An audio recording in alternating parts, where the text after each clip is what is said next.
Assalamualaikum Bu Desi. Waalaikumsalam Bu Eza. Mohon maaf ya Bu Desi, sedikit mengganggu Bu Desi. Apakah Bu Desi punya waktu? Iya, ada. Silakan Bu Eza. Begini Bu Desi, saya mempunyai tugas dari guru penggerak yaitu modul 3.1.A.4.1 tentang prinsip dilema etika pada sebuah kasus, yaitu kasus 4. Boleh saya bacakan kasusnya Bu Desi? Iya boleh, silakan Bu Eza. Pak Budiman merupakan guru matematika di SMP Karunia. Pak Budiman dikenal sebagai guru yang rajin, ramah, penyabar, dan disukai banyak murid. Suatu hari saat Pak Budiman sedang mengajar, di jam pelajaran pertama di kelas 8A, tiba-tiba datang orang tua salah satu murid kelas 8A, ya, Abdul. Di depan pintu kelas 8, Bapak Anwar, ayah Abdul, mengacungkan parang sambil berteriak dan memanggil-manggil Abdul agar segera pulang untuk ikut panen ikan di tambak. Sontak Pak Budiman merasa kaget dan takut. Demikian juga dengan murid-murid yang lain. Abdul hanya bisa menangis, ketakutan, dan bersembunyi di pojok kelas sambil berteriak tidak mau pulang. Dalam situasi dan kondisi seperti itu, kira-kira kalau seandainya Ibu Desi berada pada posisi Pak Budiman, bagaimana keputusan yang akan Ibu ambil? Ya, kasusnya menarik sekali untuk dianalisis ya Bu Eza ya. Iya Bu. Ya, pertama jika saya sebagai Bapak Budiman, langkah pertama yang saya lakukan yaitu mengkondisikan kelas agar murid tetap tenang dan tidak merasa ketakutan. Karena murid merupakan tanggung jawab saya sebagai guru di sekolah. Oh iya, bagus sekali. Sepertinya keputusan Ibu ambil sangat bagus, yaitu dengan cara mengkondisikan anak, di mana anak bisa merasa aman, nyaman, sehingga tidak menimbulkan ketakutan atau trauma yang besar dalam anak. Mungkin ada lagi keputusan yang Ibu ambil? Yang kedua, saya akan menghampiri Bapak Anwar dan berusaha untuk menenangkannya. Setelah merasa tenang, saya akan mengajak Bapak Anwar ke ruang BK untuk menanyakan apa permasalahan yang terjadi.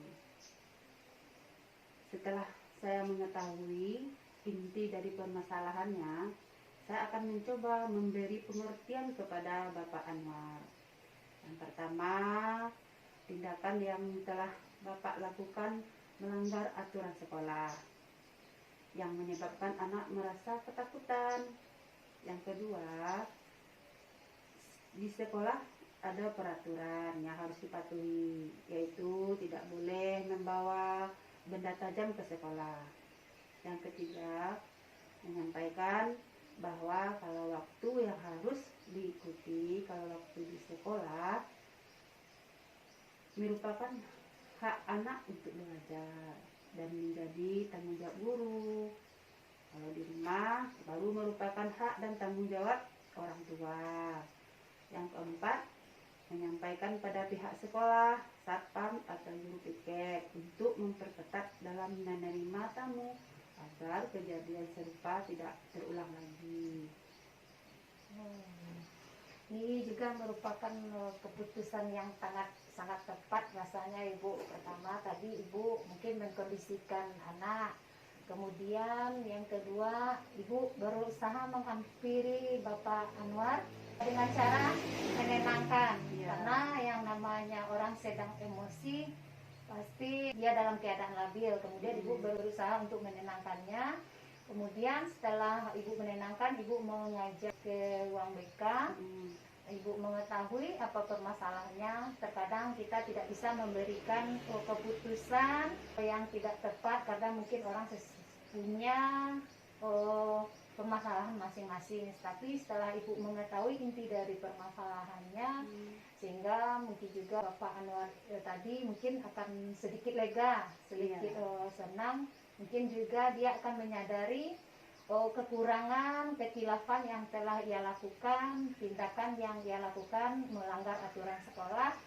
Mungkin dengan cara datang ke sekolah sambil marah-marah, bawa parang, sehingga menimbulkan ketakutan pada murid, takutan juga kepada pendidik lainnya. Mungkin itu keputusan yang luar biasa sekali ya Bu Desi. Mungkin dari keputusan yang Ibu Desi lakukan tadi, adakah prinsip yang Ibu Desi ambil dalam menjalankan keputusan tersebut? Ya, mengambil prinsipnya berpikir berbasis rasa peduli, di mana saya memiliki kepedulian terhadap Abdul dan murid lain, di mana tindakan yang dilakukan ayah Abdul menimbulkan ketakutan pada murid dan melanggar norma yang ada di sekolah. Ya, itu luar biasa sekali ya Bu. Ibu memiliki prinsip, yaitu prinsip berpikir berbasis rasa peduli, yaitu care-based thinking, di mana kita lebih mengedepankan rasa peduli kepada anak yang sedang mengalami ketakutan, trauma dengan tindakan yang dilakukan ayahnya. Kemudian saya juga berusaha untuk menenangkan siswa lainnya. Kemudian berusaha juga untuk menerapkan agar peraturan yang ada di sekolah tidak dilanggar. Sangat menarik sekali ya Bu Desi. Sepertinya kasus ini sering terjadi pada kehidupan kita ya Bu Desi. Ya, begitulah Bu Eza. Ya, apalagi kita sebagai pendidik sering dihadapkan pada dilema-dilema kasus dalam kehidupan sehari-hari. Terima kasih sekali ya Bu Desi. Sepertinya bincang-bincang kita hari ini sangat menyenangkan. Mohon maaf ya Bu Desi telah mengganggu Bu Desi. Saya ucapkan terima kasih. Assalamualaikum ya Bu Desi. Waalaikumsalam Bu.